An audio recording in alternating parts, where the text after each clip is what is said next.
Hi, welcome to the Daily Word Bible Study. Excuse me. A plain and simple book by book, chapter by chapter, and verse by verse study through the entire Bible.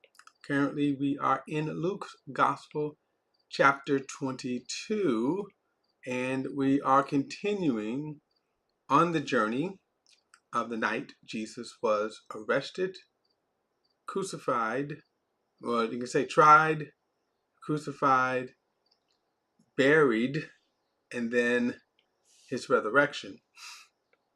And Luke has given us some details, very interesting details. Some of the other gospels don't didn't reveal, and so that's why it's interesting. It's always good. Let me put it this way: it's always good to study all of Scripture, and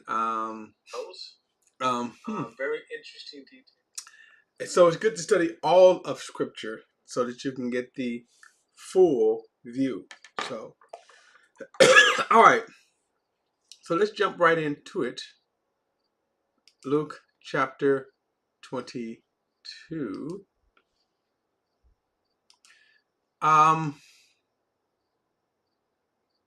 Let's see. What did I say off? I think we left off where Jesus is arrested in verse number 47. Beginning, he's arrested. Again, it's a very interesting story.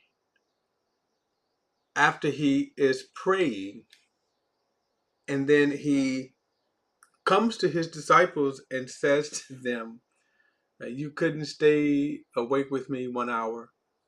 And then, as I said before, Peter is missing an opportunity as well as all of them.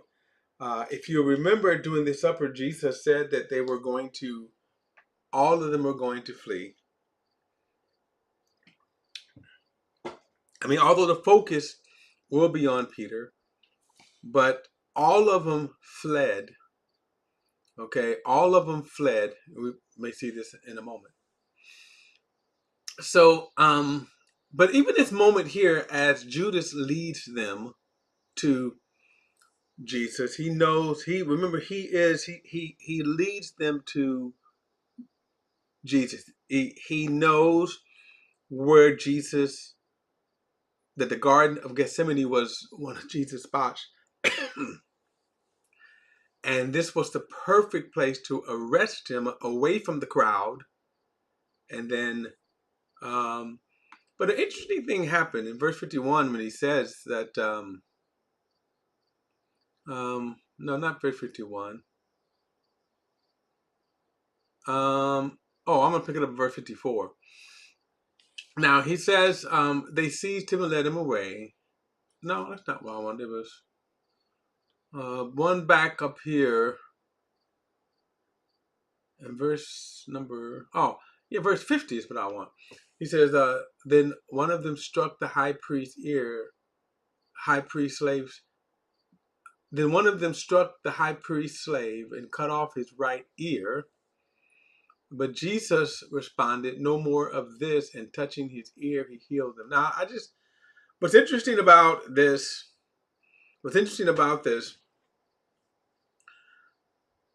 here are evil men coming to arrest a good man. So if you are the authorities, nothing as far as if you were to investigate, would lead you to believe that Jesus was a guilty man. The Pharisees lie, and they will continue to lie. And even with all that, no one will believe it. But on top of that, when they come to arrest him, Peter slices off his ear, the servant's ear. Jesus heals them. Now, just kind of think about that. He slices them off, and you can see the dude probably, I can hear, right? He slices his ear up, I can hear his heel, his back, I was just thinking that moment right here. Why didn't people go, wait a minute now, whoa, what did we just see? But Jesus says here, In verse 53, every day I was with you in the temple complex, and you never laid a hand on me. But this is your hour and the dominion of darkness. Okay, the dominion of darkness. So this is, and in John's gospel, uh, towards the end, John would make the commentary that they attempted to arrest him, but his hour has not yet come. So now we're looking at this is the hour of darkness. And a lot more could be said. We could even go further with this. We're not, but we could go further with this about really just how much power Satan has versus how much power God allows him to have. I just kind of let that thought kind of stir around. All right, verse 54 says they seized him and led him away and brought him into the high priest's house.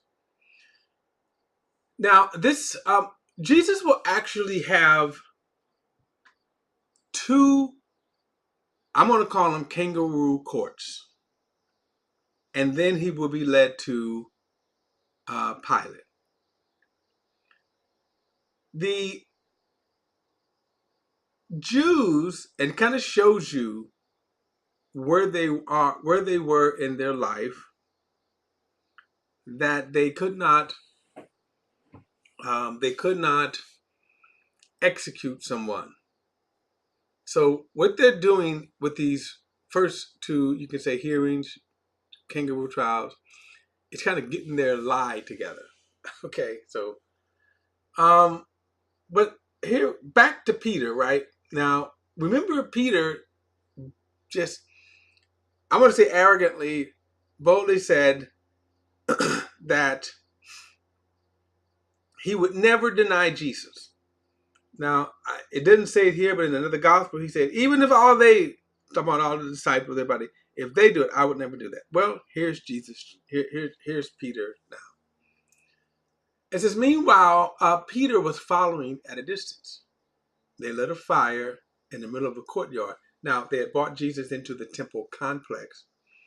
And really, what we're getting ready to find out is that Jesus is sitting there in the temple complex, ready to be brought into the high priest. Okay? But in the meantime, notice this. They lit a fire in the middle of the courtyard and sat down together, and Peter sat among them. We also know that John had kind of had the hookup and was allowed to bring Peter in. Okay? He got Peter brought in.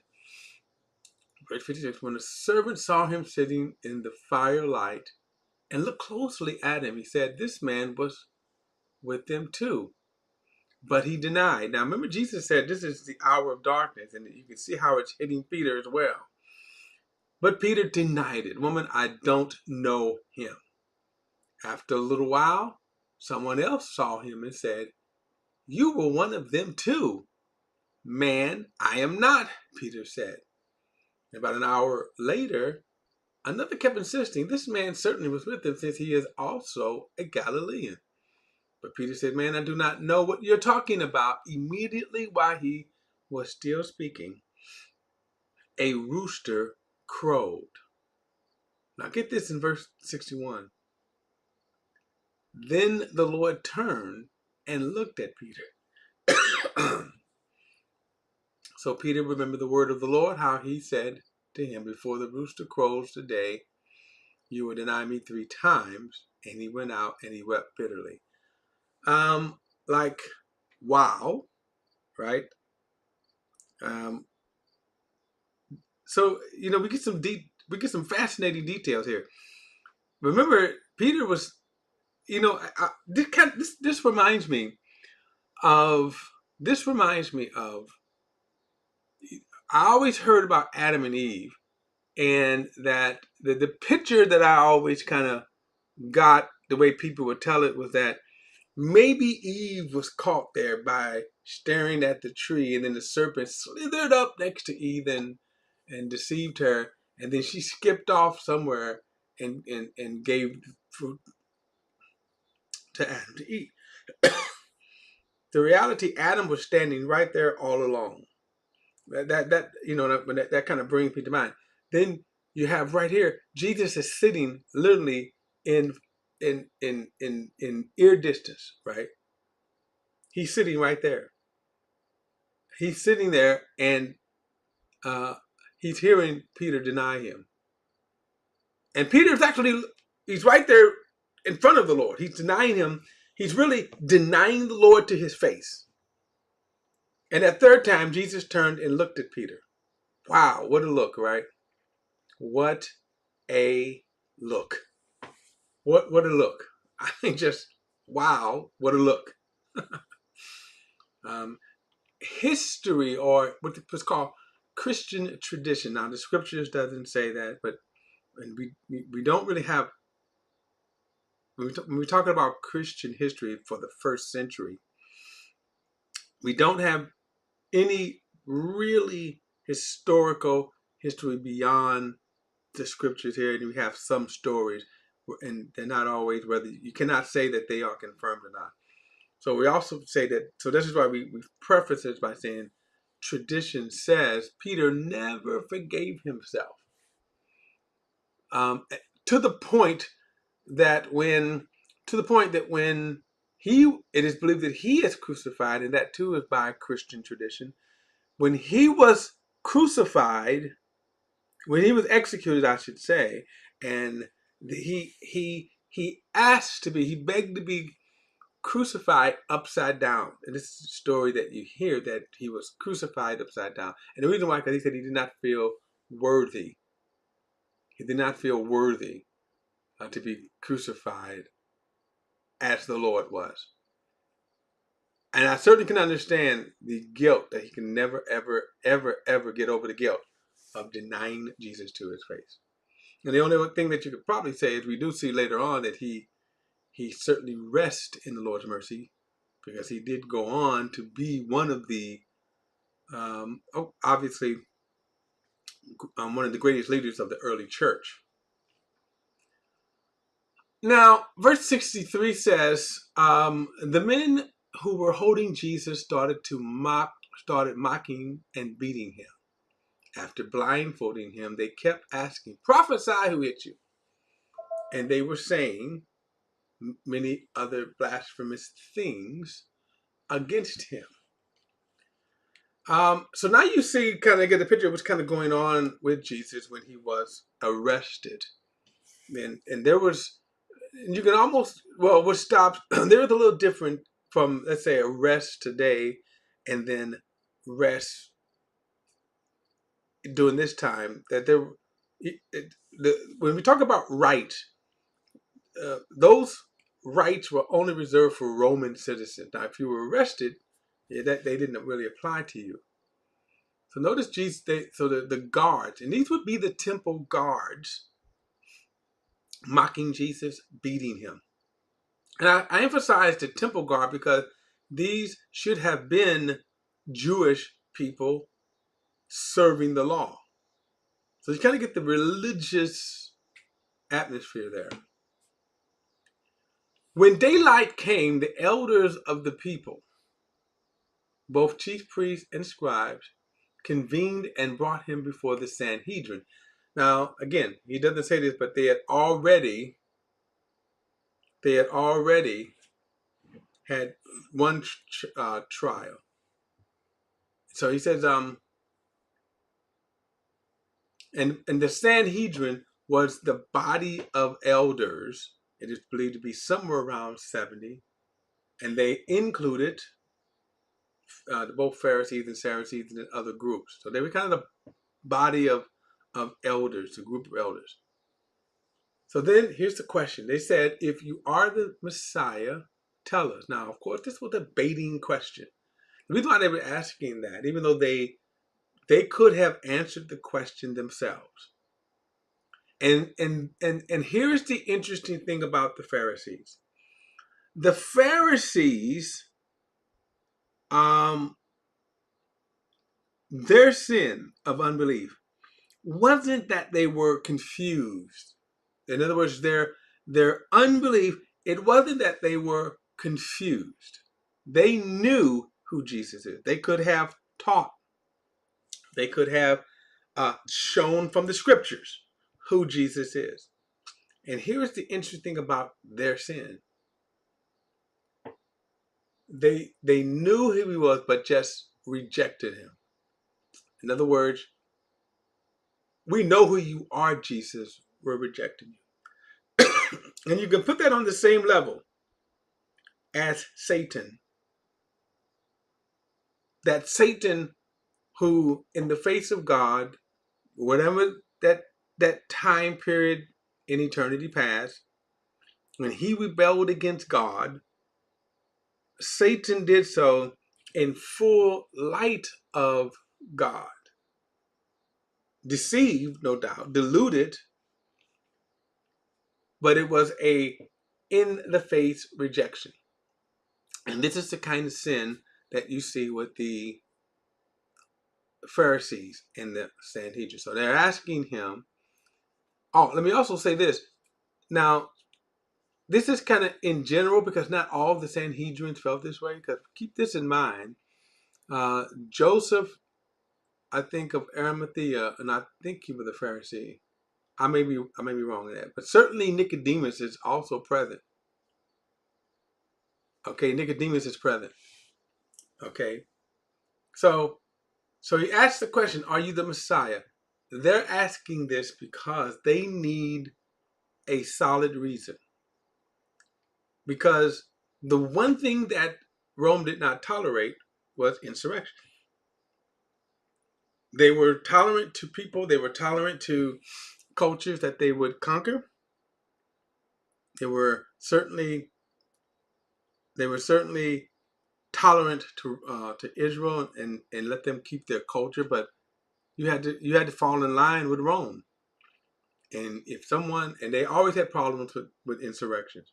So the one thing they didn't tolerate is, if a person says, "I'm king," that would be, and this is what they're trying to bait Jesus into. But he said to them, "If I do tell you, you will not believe.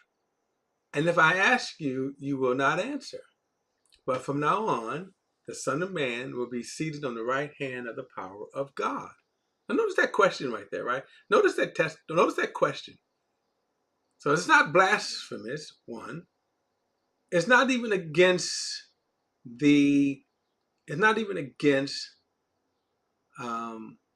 Roman law. All right. So he says, they all ask, "Are you then the Son of God?" And by the way, that statement itself is not against the law. And he said to them, "You say that I am." Now, this was kind of a sly way of saying, "Yes, I am, but you said that I am."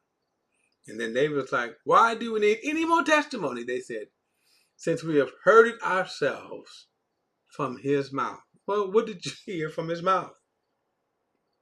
And this kind of shows how desperate they were. What exactly did Jesus say? And so anyway, we'll pick this up and we're going to head on to Pilate, because now they have to take him to Pilate for execution to get the verdict.